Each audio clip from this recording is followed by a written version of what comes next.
সততা সততা আছে বলে এখনো সমাজটা বেঁচে আছে। এই বাক্যটি আরও একবার প্রমাণিত হলো। এবার ঘটনাস্থল তেলিয়ামুড়া। ব্যাগ ভর্তি টাকা পেয়েও ফিরিয়ে দিয়ে সততার নজির স্থাপন করল এক যুবক। তার নাম বিশ্বজিৎ দাস। শুক্রবার তেলিয়ামুড়া মহকুমার শাসক কার্যালয়ে এসেছিলেন কল্যাণপুরের খেলারানী ঘোষ। অফিসের কাজ শেষ করে চাকমাঘাটে কোনো একটি হোটেলে খাবার খেয়ে আসার পথে টাকা ভর্তি ব্যাগ হারিয়ে ফেলেন। সেই ব্যাগ কুড়িয়ে পান তেলিয়ামুড়া কৃষি দপ্তরে কর্মরত বিশ্বজিৎ দাস। টাকা ভর্তি কুড়িয়ে পাওয়া ব্যাগে তিনি থানায় এসে জমা দিয়ে যান।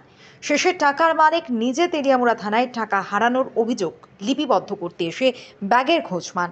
শনিবার রাতে খেলারানী ঘোষ তেলিয়ামুড়া থানার পুলিশের কাছ থেকে উপযুক্ত প্রমাণ দিয়ে নিজের টাকা ভর্তি ব্যাগ ফেরত নেন বিশ্বজিৎ ও পুলিশের হাত থেকে।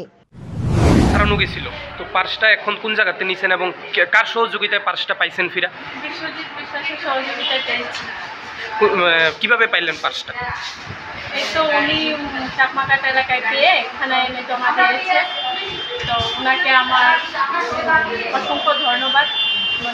ওনার জন্য আমার বলার কিছু নেই, পেয়ে এতটাই খুশি হয়েছে। কবে হারানো গেছিল আপনার পার্সটা? দুপুর 3টায়।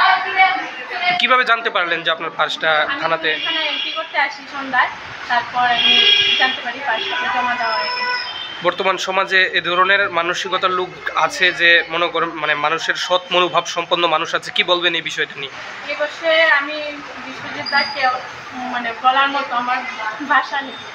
বর্তমান সমাজে যে এখনো আছে, ওনাকে আমি অসংখ্য ধন্যবাদ জানাবো।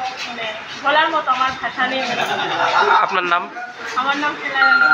কোন জায়গাতে বাড়ি? আমার বাড়ি কল্যাণপুর।